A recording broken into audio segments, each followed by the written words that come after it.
Aku mungkin cerita dulu ya, dalam artian Dumeka Record ini baru lahir itu di bulan Oktober 2020, yang mana sebenarnya Dumeka Group ini kita backbone-nya adalah di event dan MICE, Meeting Incentive Convention and Exhibition.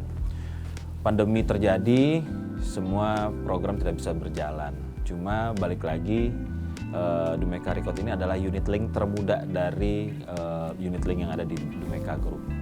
Jadi aku pikir apa yang harus bisa bergerak. Kita ada Dumeka Wedding, tapi nggak bisa juga ada wedding, ya kan. Terus ada Dumeka Pictures, itu masih bisa berjalan, tapi nggak bisa aktif seperti dulu. Syuting nggak bisa leluasa gitu loh. Yang biasa kita ngerjain iklan apa, company profile sebagainya. Udah, kita harus bikin apa nih? Akhirnya aku bikin, udah kita bikin. Coba deh yang masih bisa tuh adalah kita bermain di industri musik, di industri hiburan. Saat ini orang butuh hiburan. Dan sekarang kita punya sarananya itu kita jual ke platform digital. Nah, ya udah, coba mempelajari itu. Bismillah kita jalanin, bikin label company gitu loh. Jadilah Dumeka Record, karena bagaimanapun juga harus muter nih gitu loh. Keuangan kantor terus muter gitu loh. Jadi supaya karyawan juga tetap bisa kerja dan sebagainya.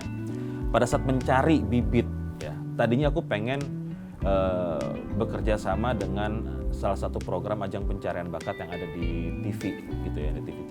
Cuma pastinya belum maju, gue udah nggak pede duluan gitu loh. Pasti nggak akan dilihat nih kita nih, siapa sih si Dumeka Record nih, kan newbie nih, mau susah label-labelan nih gitu, mau kerja sama itu pasti susah karena sudah ada pemainnya lah di sana.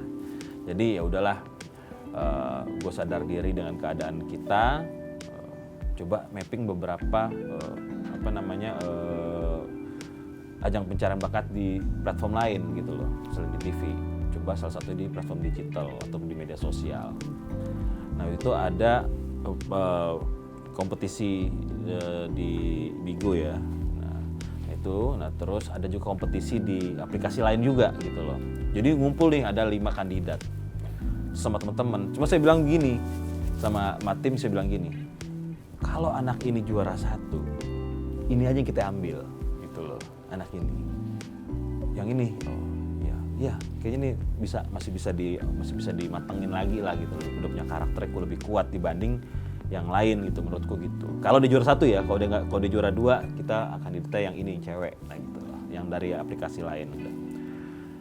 Alhamdulillah dia juara 1, Aldif juara 1, dan mau nggak mau kan harus buktiin nih, kita harus buktiin juga ke teman juga, ke tim juga, kita punya grand plan seperti apa. Karena cuma untuk kalau kita mengeluarkan satu katalog aja, dalam artian cuma stagnan dengan 1-2 karya aja, saya rasa itu merupakan suatu pekerjaan yang cukup menguras waktu dan energi gitu loh. Jadi harus benar-benar terprogram dengan baik. Makanya aku bilang kalau anak ini juara 1, kita bikin master plan-nya, kita harus punya grand plan buat project ini gitu loh. Ya. Datanglah, aku coba hubungin. Awalnya dihubungin di DM tuh nggak dijawab-jawab sama ini nih, teman-teman segala macam ya kan. Wah, selebgram gitu kan, selebgram gitu.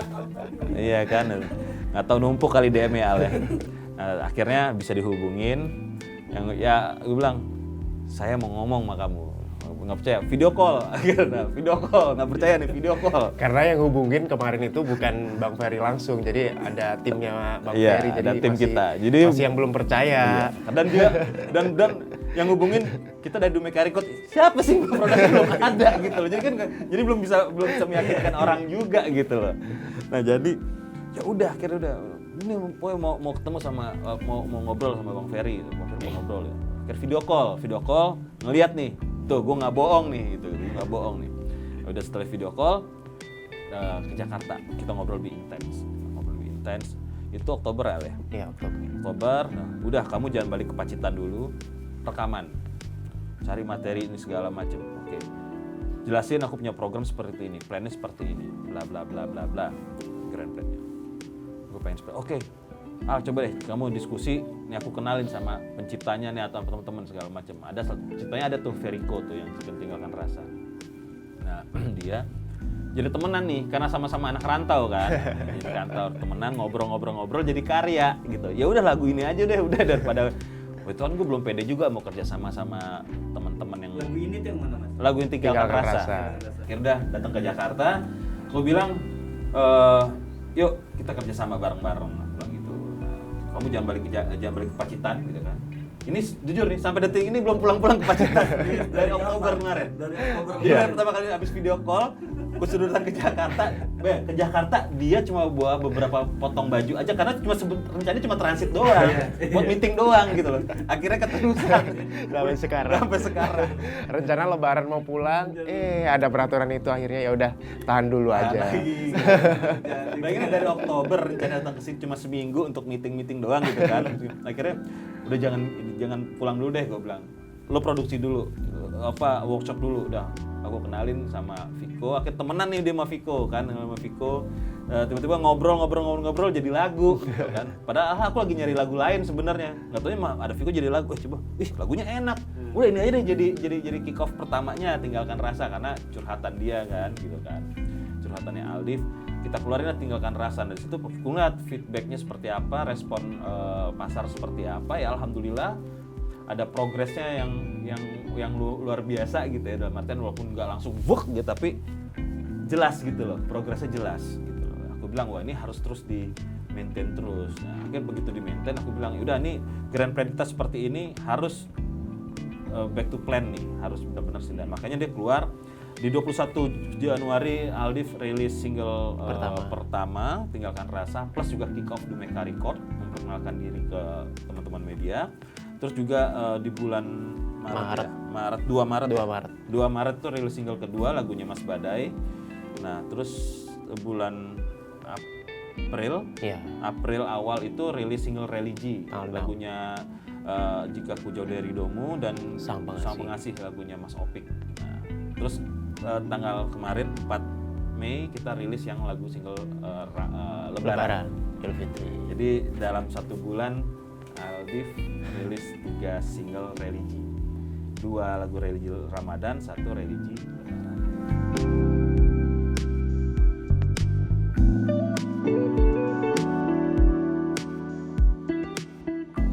Kalau pertama aku melakukan interview Aldi seperti apa. Kamu tuh gayanya seperti apa sih?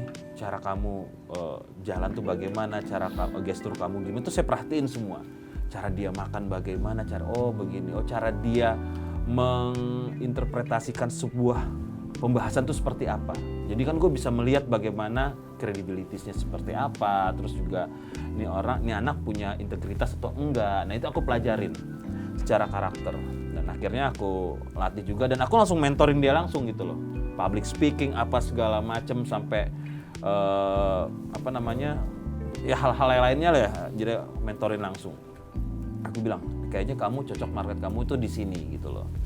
Jadi kalau dibilang head to head sama yang ada sekarang ini gitu kan ya kayak misalnya di pasarnya Afgan kah atau di pasarnya Cakra atau pasarnya siapa ya Marcel segala macam, saya rasa itu akan kebentuk dengan sendirinya. Tapi materi lagunya gini. Aldif ini saya bilang materi lagunya harus beragam. Jadi harus beragam. Dia ada di posisi kelasnya B di C, ya kan, diskografinya gitu kan. Demografinya di situ.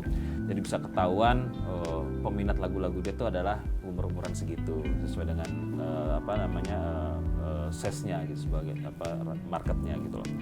Nah, udah jadi gaya dandan dia, apa yang dia pakai, gaya segala macam, yang rambutnya tadi lurus jadi keriting gitu kan. Tadi lurus dikeritingin. Jadi ya pokoknya kita style. Jadi karena memang ya semua memang masih kita bidanin langsung. Sampai yang styling dari ujung rambut sampai ujung kaki itu tim kita semua, dan kalau untuk fashion ada di istriku sendiri sebagai fashion stylistnya. Aku bilang sama Aldif, aku pengen kamu sukses karena prestasi, karena karya, bukan karena sensasi. Jadi bismillah, semoga bukan jadi artis yang pansos ya. Jadi gue lebih senang ya lebih dia berprestasi daripada kontroversi ya. jadi lebih ke situ sih gue gitu loh. Jadi gue pengen, karena ngebangun ini kan ya, ngebangun seorang Aldif. Nama dia kan sebenarnya Aldi Hoirul Anwar. Makanya begitu di Jakarta gue bilang lu harus punya nama panggung. Bang gimana kalau namanya Aldivo gitu. Wah kayak nama grup gitu. O-nya dihilangin aja jadi Aldiv, A-nya begini, ujungnya V-nya gini, jadi dari bawah ke atas, ujungnya naik ke atas itu, signage segitu. Oh ya tuh, nah seperti itu buat personal identity dia. Nah karena aku memang kerjaannya di masalah branding gitu ya, jadi ya udah, gue bikin nih personal identity seperti ini, bla bla bla. Oh marketnya seperti ini, kebutuhan seperti ini. Udah bikin lah, jadi namanya Aldiv nama panggungnya. Nah makanya aku bilang sama Al, lo tunjukin deh. Kalau memang ini lagu-lagu yang dinyanyikan sama Al ini bisa sukses, itu bonus. Itu bonus. Dumeka Record bukan semata-mata label yang harus, wah lagu ini bakal jualan cuan apa segala macam. Kayaknya gue nggak ke situ dulu deh mikirnya. Gue pengen melihat lagu yang dinyanyikan oleh penyanyinya Dumeka Record ini benar-benar bisa dipertanggungjawabkan secara musikalitas, secara karakter dan sebagainya. Jadi itu yang aku pengenin. Kalaupun laku, hits itu bonus.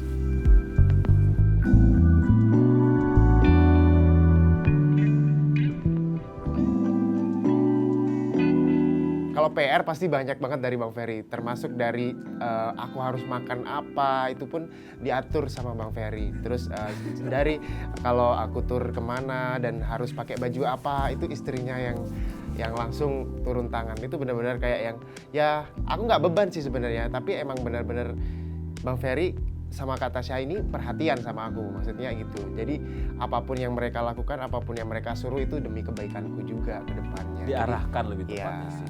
Jadi lebih udah kayak abang sendiri, Bang Ferry sama Kak Tasya itu, dan anaknya Kif juga itu udah kayak adik aku sendiri. Karena memang aku ini bebasin ke Aldiv sebenarnya. Pokoknya pattern lu seperti ini. Lalu mau gaya kayak gimana juga nggak boleh lari dari sini. Silakan, gitu loh, silakan. Nah tapi kalau untuk special event atau momen apa segala macam, ya baru nanti tim kita atau timnya istriku yang akan set up untuk baju seperti ini terkomunikasi sama timnya Al, gitu loh, diskusi. Kayak gini kan dia nggak perlu diskusi lagi sama istriku, udah gitu kan, udah kebentuk, udah tahu apa sih. Jadi ya kayak ada keriting rambut, tau udah keriting aja dia rambut karena bagus gitu loh. Jadi dia udah tahu passion. Jadi sebenarnya nggak ada intervensi apapun. Dia bebas explore karena dia sudah tahu apa yang harus dia lakukan. Karena briefnya jelas dari kita dari awal seperti ini. Kecuali dia tiba-tiba tampil mukanya bikin kayak dicoret-coret, nah itu baru ngaco itu berarti kan. Atau tiba-tiba dia pakai bajunya aneh-aneh, ya itu baru beda. Itu baru lari dari konsep. Bahkan aku sampai kasih tahu ke Al tuh, aku ngasih satu modul, itu modul kepribadian.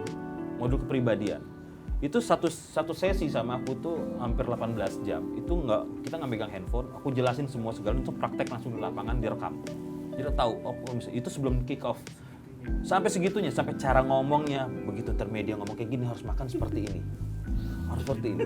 Ini segala. Harus tahu mana namanya substansi, mana ini harus tahu. Ngerti dulu apa nih maksudnya ini. Hal-hal seperti itu yang benar-benar yang aku, supaya apa? Dia keluar udah siap gitu loh.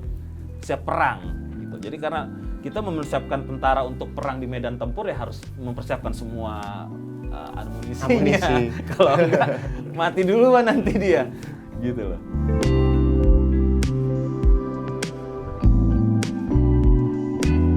Siap. Aldiv ini bisa dikatakan dia siap, dan aku menyatakan harus siap. Harus siap karena apa? Konsekuensi orang kalau sudah terjun di industri musik, apalagi namanya sudah tertoreh di beberapa media gitu kan, dan sudah terekam di Mbah Google gitu, otomatis kan punya legacy yang harus dipertahankan gitu ya, harus ditampilkan. Jadi aku bilang, lo nggak boleh menyerah sebelum perang, lo harus siap menerima tantangan. Next stage, next effort. Gue selalu bilang begitu. Next stage, next effort. Harus naik terus gitu. Karena apa? Ini perjalanan buat dia untuk Aldiv bukan makan panggung, jam terbangnya dia gitu kan, dan jam terbangnya Dumeka Record juga sebagai newbie gitu loh. Jadi bisa dikatakan dia juga salah satu percobaannya kita juga deh gitu. Tapi ya kita sinergi, seneng aja sih.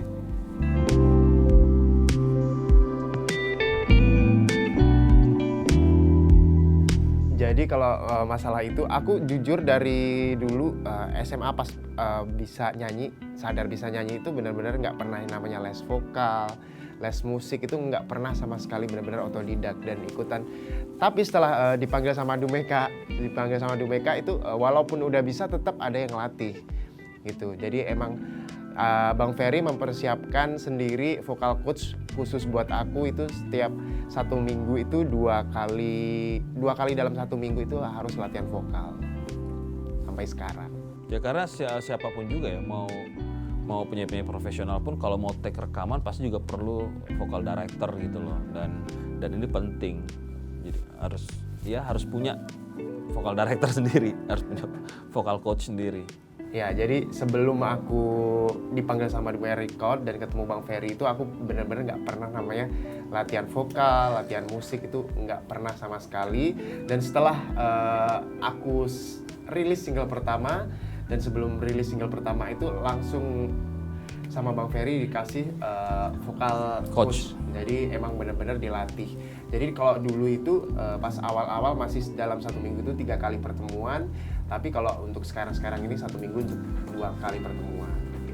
Sampai Jadi sekarang? Sampai sekarang. Dan ini benar-benar dipersiapkan tersendiri sama Bang Ferry.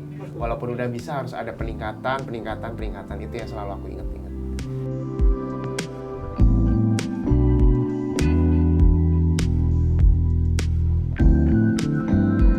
Harapannya untuk Aldif, dia bisa menjadi penyanyi profesional yang benar-benar penyanyi dikenal karena karyanya, terus juga mempunyai reputasi yang cukup baik dan bisa mempertahankan karakternya ini, dan berharap dia tetap bisa down to earth, harus benar-benar nggak boleh jadi person yang sombong dan sebagainya gitu, harus benar-benar ya udah seperti ini gitu loh. Nah terus juga jangan patah semangat untuk belajar, harus belajar tuh nggak pernah ada endingnya. Jadi mau pencapaian seperti apapun juga tetap harus belajar itu seperti itu.